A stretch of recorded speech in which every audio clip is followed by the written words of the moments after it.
주신 말씀에는 예수님의 수제자라고 할 수 있는 베드로가 예수님으로부터 아주 심한 꾸지람을 듣는 그런 이야기가 나오죠. 사탄아, 내 뒤로 물러가라. 너는 나를 넘어지게 하려는 자보다. 사탄이라는 말씀은 대단히 충격적인 비난의 말씀이 아닐 수 없습니다. 그런데 사실 이 말씀은 오늘 우리의 본문 앞에 나오는 그 말씀, 마태복음 16장 13절 이하의 말씀과 대조해 볼 때 우리에게 더 큰 충격으로 다가오는 말씀입니다.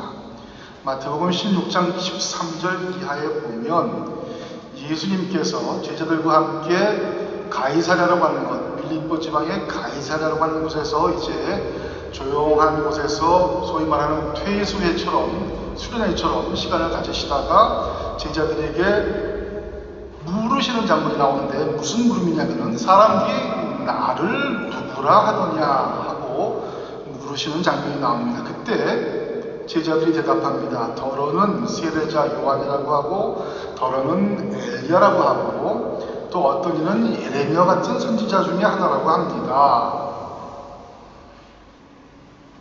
그 모든 대답이 예수님께서는 좀 마음에 안 드셨던 것 같아요. 그래서 이제 예수님께서 그러면 너희는 과연 나를 누구라 하느냐라고 물었을 때 이제 베드로가 아주 중요한 예수님 마음에 꼭 드는 그러한 대답을 드립니다. 주는 그리스도시요 살아계신 하나님의 아들이신나이다. 이 말씀을 들은 예수님께서는 마음이 흡족하셔서 베드로를 칭찬하시죠. 네가 복이 있도다. 이 대답을 알려주신 분은 바로 하나님이시다. 혈육이 아니라 인간의 생각에서 나오는 것이 아니라 하늘에 계신 내 아버지께서 이 대답을 일러주신 것이다. 그만큼 정확한 대답이라는 이야기죠. 그리고 말씀하시기를 너는 베드로라. 이 베드로란 말은 이제 그 반석이라는 뜻입니다. 원래는 그 영어의 피터 혹은 독일말의 페터라는 말은 반석, 바위를 뜻하는 말이죠. 너는 베드로다, 반석이다. 내가 이 반석 위에 내 교회를 짓겠다, 세우겠다. 음부의 권세가 이기지 못할 것이다. 그리고 내게 천국의 열쇠를 주겠다 등등 칭찬의 말씀을 계속 하시는 것을 우리가 볼 수 있습니다. 그런데 이렇게 예수님께로부터 최고의 칭찬을 들은 그 베드로가 오늘 본문, 우리의 본문에서는 사탄아! 라고 하는 꾸지람을 듣고 있는 것입니다. 내 뒤로 물러나라. 너는 나를 넘어지게 하는 자보다. 뭐 천사와 악마는 종이 한 장 차이라는 말도 있긴 합니다만 이렇게 베드로가 똑같은 마태복음 16장 안에서 한 번은 최고의 칭찬을 받는 반면 또 한 번은 아주 최악의 비난을 가장 심한 꾸지람을 받게 된 것은 과연 무슨 이유인가? 이 놀라운 드라마틱한 사건 속에 담긴 하나님의 뜻을 우리가 오늘 같이 한번 살펴보고자 하는데 왜 베드로는 먼저 이러한 비난을 받게 되었는지 그것을 조금 더 구체적으로 살펴봐야 될 것 같습니다. 베드로가 이러한 예수님으로부터 심한 꾸지람을 받게 되는 것에는 일단 그가 교만해졌기 때문이라고 생각할 수 있습니다. 오늘 본문 22절에 보면 베드로가 예수님께 항변하여, 오늘 우리의 성경은 예수님을 붙들고 항변했다고 했는데 옛날 사번역 성경에는, 개역 성경에는 예수님께 간하여, 마치 조선시대나 고려시대에 신하들이 임금님께 간하듯이 예수님께 그렇게 말씀을 드렸다 라는 뜻으로 이제 해석을 했는데, 사실 이 말은 원래 성경에 쓰였던 헬라어의 그 어감을 그대로 표현하는 말이 아닙니다. 이때 사용된 말은 에피티마오라고 하는 그러한 단어인데, 이 말은 책망하다, 경책하다, 꾸짖다라는 뜻을 갖습니다. 이 말은 쉽게 얘기하면 부모가 자식을 꾸짖을 때, 아니면 스승이 제자를 나무랄 때 사용되는 단어이다. 그러니까 항변하다, 혹은 가나다라고 번역하는 것은 베드로를 상당히 뭐라고 그럴까 면을 살려주는 그런 차원에서 번역된 말이지 원래 그 단어가 갖고 있던 어떤 충격적인 의미를 다 보여주는 그런 번역은 아니라는 것입니다. 제자가 스승에게 취할 수 있는 그런 사실 그런 태도를 보여주는 단어는 분명 아닙니다.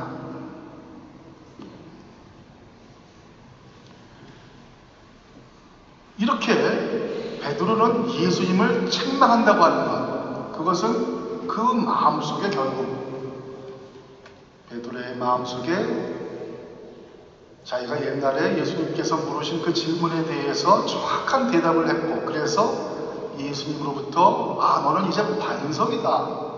내가 너 위에 교회를 세우겠다라고 하는 그런 최고의 칭찬을 받은 것 때문에 교만한 마음, 우쭐하는 마음이 생겼기 때문이 아니겠느냐 하는 것입니다.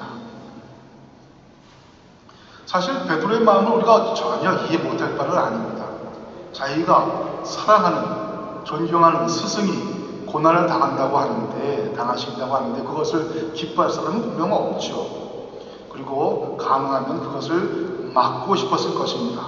특별히 그렇게 많이 배운 사람이 아니었고 또 성격이 다혈질로 우리에게 전해지는 이 베드로는 급한 마음에 예수님께 자기가 뜻하지 않았던 심한 말을 드렸을 수도 있습니다. 아무튼 베드로는 예수님께 함부로 말을 했다고 하는 것, 이것은 우리가 부인할 수 없는 사실입니다. 사실 우리가 살다 보면은 말 실수를 할 때가 있죠. 특히 우리 이제 독일에 사는 사람들 독일 말을 아무리 잘해도 자기의 감정을 상황에 맞게 다른 사람에게 이렇게 표현해서 한다는 건 쉬운 일이 아니라는 것 다 잘 알고 있을 것이라고 생각됩니다만 말 실수 한 번 안 하고 사는 사람은 분명 없을 것입니다. 그러나 자기가 하나님의 아들이라고 고백한 그분이 메시아라고 그리스도라고 고백했던 그분이 어떤 말씀을 하셨다면 그 말씀에 대해서 먼저 생각해보는 그런 자세를 가졌어야 하는 것이죠. 그리고 나중에 정 이해가 안 되면 예수님께 따로 찾아가서 예수님 말씀이 이해가 잘 안 되는데 과연 무슨 뜻이었습니까? 좀 일러주십시오. 이런 식으로 해야지만 제자의 도리가 이제 다하는 것인데 베드로는 일단 예수님을 나무라는 줄로 예수님께 말씀을 드렸던 것입니다. 자기가 마치 스승이나 보호자이냐 이렇게 베드로가 마음이 약간 교만해졌다고 하는 것, 이것은 또 어떻게 우리가 알 수 있냐면은 22절의 본문을 보면은 본문 22절에 보면은 주여 그리 마옵소서 이 일이 결코 주에게 미치지 아니하리이다. 이 일이 결코 일어나지 않을 것입니다. 라고 예수님께 말씀드리는 것을 볼 수가 있습니다. 하나님께서 계획하신 일인데 이 일이 결코 일어나지 않을 것이다. 어떻게 그렇게 자신만만하게 말을 할 수 있는 것입니까? 단언을 할 수 있는 것입니까? 이 말의 배후에도 제가 볼 때는 이제 예수님의 수제자로서 수많은 군중들이 메시아로 믿고 따르는 그 예수님의 수제자로서 내가 이제 마음만 먹으면 저 군중들을 움직여서 그 일을 막을 수 있다. 저 군중들이 예수님의 수제자인 내 말을 분명히 따를 것이다. 라고 하는 일종의 주제 넘은 생각도 하고 있는 것이 아닌가라는 그러한 느낌을 우리에게 준다는 이야기입니다. 주께 미치지 아니하리이다. 하나님이 계획하신 일인데 이 일이 일어나지 않을 것이다. 옛말에 도고일척이면 마고일장이라는 말이 있습니다. 도고일척. 내가 수양을 잘해서 도가 한 척 쌓이면 30cm 쌓이면 마도 따라서 쌓이는데 그것은 일자이면 일척의 10배입니다.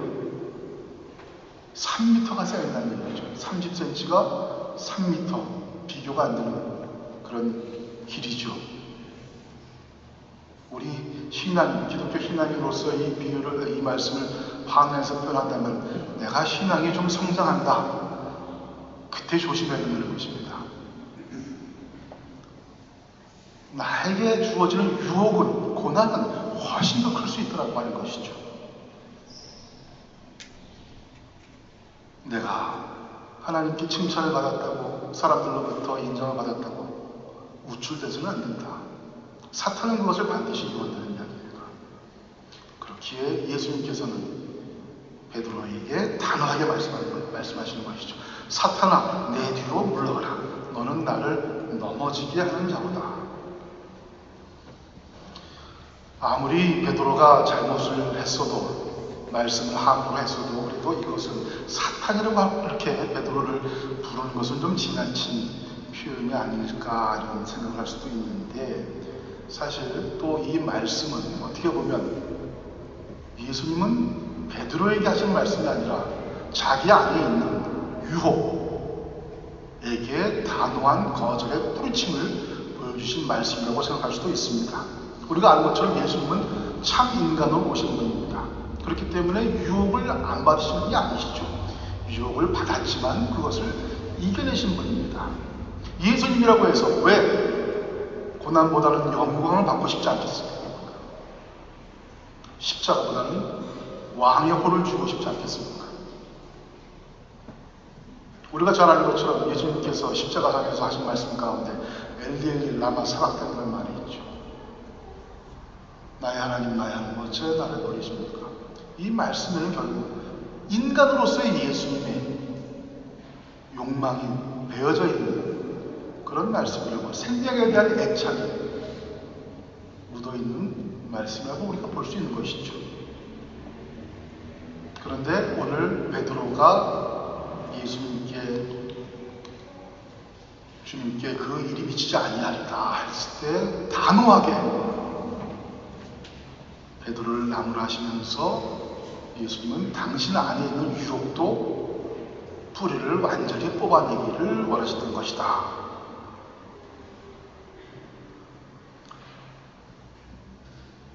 두 번째로 예수님께서 베드로를 이렇게 심하게 야단치신 것은 반대로 베드로를 그만큼 사랑하셨기 때문이라고 우리가 생각할 수 있습니다. 구약 잠언 3장 11절 이하에 보면 내 아들아 여호와의 징계를 경히 여기지 말라. 그 꾸지람을 싫어하지 말라. 대저 여호와께서 그 사랑하는 자를 징계하시기를 마치 아비가 그 기뻐하는 아들을 징계함같이 하시느니라. 사랑의 반대는 미움이 아니라 무관심이란 말이 있죠.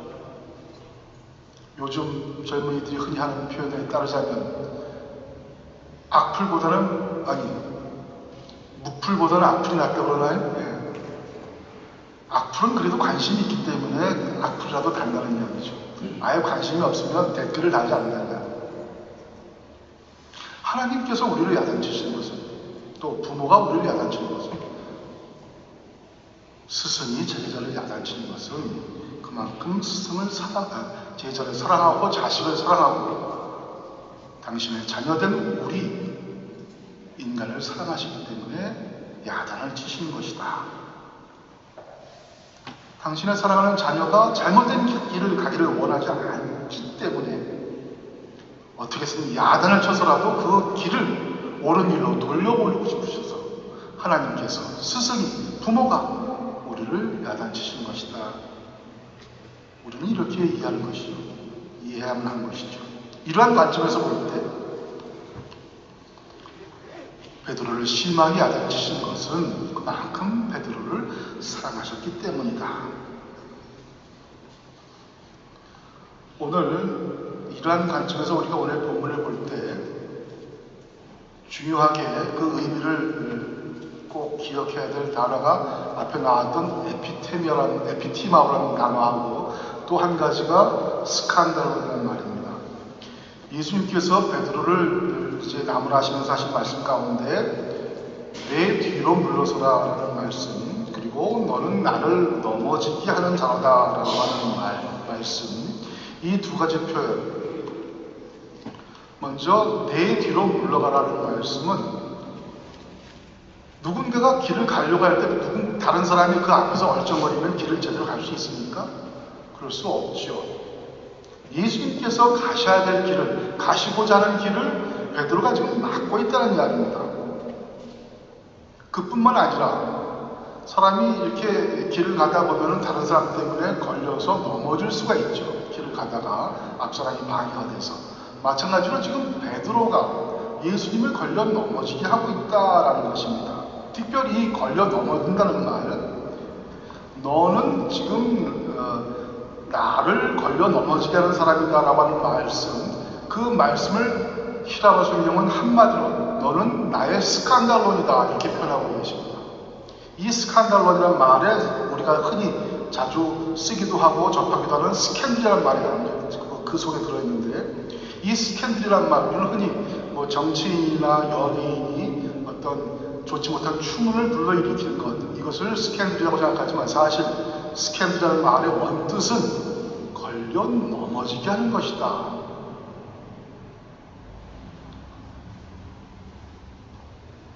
예수님께서는 당신이 베드로라고 반석과 같이 든든한 돌이 될 것이라고 그렇게 축복하셨던 베드로가 같은 돌이지만 남을 걸려 넘어지게 하는 그런 돌이 되기를, 걸림돌이 되기를 원치 않으셨기 때문에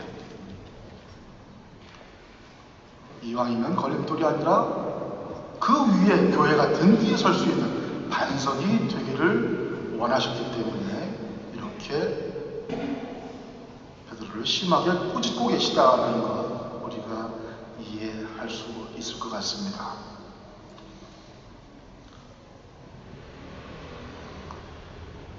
베드로가 이렇게 예수님의 깊으신 뜻을 생각하지 않고 자기의 인간적인 생각, 자기의 인간적인 기준, 이런 것에 만족하고 교만해졌을 때, 그리고 자신의 뜻을 감히 자기의 스승인 예수님께 강요했을 때 그에게는 심각한 신앙의 위기가 찾아왔습니다. 역사를 볼 때 우리가 성경을 읽어보면 아무리 믿음이 좋은 사람도 그 믿음 때문에 교만해지면 반드시 그 믿음 때문에 넘어진다고 하는 것, 이것을 우리가 알 수 있습니다. 이스라엘 백성들이 왜 바빌론의 포로로 잡혀가야 했습니까? 왜 나라가 망하는 치욕을 겪어야 했습니까? 자신들이 선미다라는 생각, 교만한 생각을 버리지 않고 하나님을 제대로 섬기지도 못하면서 그저 우리는 하나님의 선민이라고 하는 그런 교만한 생각에 사로잡혔기 때문이고, 예수님 당시에 바리새인이나 서기관들은 왜 그렇게 예수님께로부터 비난을 받아야만 했습니까? 하나님의 계명이 아닌 인간의 계명을 더 소유하기 때문이죠. 우리가 신앙인으로서 하나님의 일을 할 때 늘 이 점을 염려하고 늘 이것을 화두로 자신을 돌아봐야 합니다. 하나님의 일을 하다 보면, 신앙생활을 열심히 하다 보면 신앙이 성장하는 것처럼 느껴질 때가 있습니다. 성경도 점점 많이 알게 되고 교회 일도 많이 익숙해지고 무엇보다도 사람들이 칭찬을 합니다. 아무개 집사님, 아무개 권사님, 아무개 장로님, 참 우리 교회에서 없으시면 안 될 훌륭한 일꾼이십니다. 이럴 때 우리는 조심해야 됩니다. 사탄은 우리가 그런 우쭐한 마음을 가질 때 우리를 찾아옵니다. 우리의 도가 한자로 높아질 때, 열자의 한 장의 유혹으로 우리를 찾아오는 것입니다. 그리하여 우리를 넘어지게 하고 우리 주변의 사람들을 넘어지게 하는 것입니다.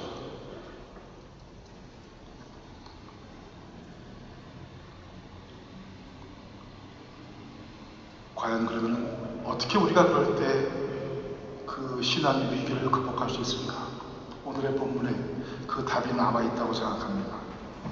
24절을 보면 예수님께서는 무엇보다도 자기를 부인하고 자기 십자가를 지라고 말씀하십니다. 그리고 나를 쫓으라 이렇게 당부하고 계십니다. 자기를 부인하라는 건 나의 사고방식이 옳다라는 믿음을 버리라는 이야기죠. 인간의 사고방식, 인간적인 방식,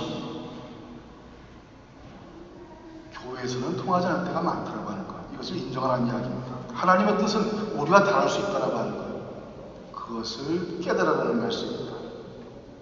그리고 신앙의 십자가를 지라는 이야기는,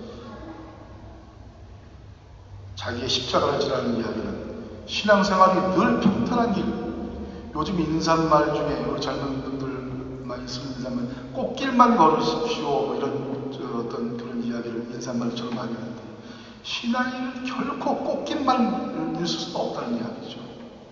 때로는 가시밭길, 때로는 돌밭길이고, 그러나 하나님을 의지하고 그 길을, 주어진 길을 묵묵히 갈 때 우리의 목표에 우리는 이룰 수 있다는 이야기입니다.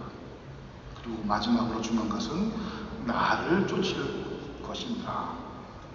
다른 사람을 쫓으면 안 된다는 것이죠. 우리가 아무리 내 자신을 부인하고 내 십자가를 열심히 지고 해도 주님을 쫓는 것이 아니라 다른 것을 쫓으면 말짱 도루묵이라는 것입니다. 내가 원하는 길, 꽃길, 보기 좋은 길, 평탄한 길, 그것이 아니라 예수님께서 가신 그 길을 가야 된다. 인기 유튜버를 쫓고 혹은 유명 투자가를 쫓고 아니면 아이돌을 쫓는 것이 아니라 십자가를 지신 예수님을 쫓아야 하는 것입니다. 우리가 산에 오를 때, 높은 산에 특히 오를 때에는 가이드가 필요합니다. 안내자가 필요합니다. 그 안내자를 잘 따라가는 것이 중요하죠. 그 안내자만 잘 따라가면 올라갈 수 있습니다. 산 꼭대기. 그런데 경치가 좋다고 올라가다가 사진 한 장 찍고 가죠. 사진 찍고 셀카 찍고 하다가 안내자는 다 올라가는데 다른 사람들은 다 쫓아가는데 나만 혼자 경치 즐기고 하다가 안내자를 놓치게 되면 큰 낭비에 빠지지 않을 수 없습니다. 아무리 우리가 올라가는 산길이 힘들고 험해도 안내자만 믿고 잘 따라가면 아무리 포기하고 싶은 생각이 들고 또 그냥 그 자리에서 쉬고 다시 내려가고 싶은 유혹이 들더라도 끝까지 경험 많은 안내자를 믿고 쫓아가면 반드시 산 꼭대기에 올라갈 수 있습니다. 신앙도 마찬가지입니다. 신앙의 위기란 외적인 환란이나 핍박의 경우도 있지만, 그러나 자기 자신의 교만함 때문에 위기가 오는 경우가 많다는 것을 우리 잊지 맙시다. 내 자신이 넘어질 것은 그래도 뭐 그렇다 치지만 내 잘못이니까 나 때문에 다른 사람까지 넘어지게 해서는 안 되겠다는 것이죠. 스캔들이 돼서는 안 된다. 하지만 두려워할 필요 없습니다. 우리가 나를 내세우지 않고 늘 하나님의 뜻을 물고 하나님의 방식에 따라 순종하며 묵묵히 십자가를 지고 우리의 인도자 되시는 예수님을 따라간다면 반드시 우리 앞에는 우리의 목표, 하나님 나라가 우리 앞에 펼치게 될 것이다. 베드로와 같이 예수님을 그리스도요, 살아계신 하나님의 아들이라고 하는 모범적인 신앙 고백을 했던 그런 사람도 교만해지면 넘어졌다. 그가 교만해졌을 때 넘어졌다고 하는 것. 그리고 남을 넘어뜨릴 그런 스칸달의 존재가 되었다고 하는 것. 그것을 기억하시고 나를 인도해 주신 분, 그분만 온전히 믿고 그분의 뜻에 순종하면서 그분이 원하시는 것을 행하면서 우리가 신앙생활을 할 때 우리는 정말 베드로처럼 입으로만 주는 그리스도시요 살아계신 하나님의 아들이시다고 입으로만 고백하는 사람이 아니라 우리의 삶을 통해서 그러한 아름다운 고백을 드리는 하나님의 자녀가 될 수 있으리라 믿습니다. 잠시 기도하시겠습니다.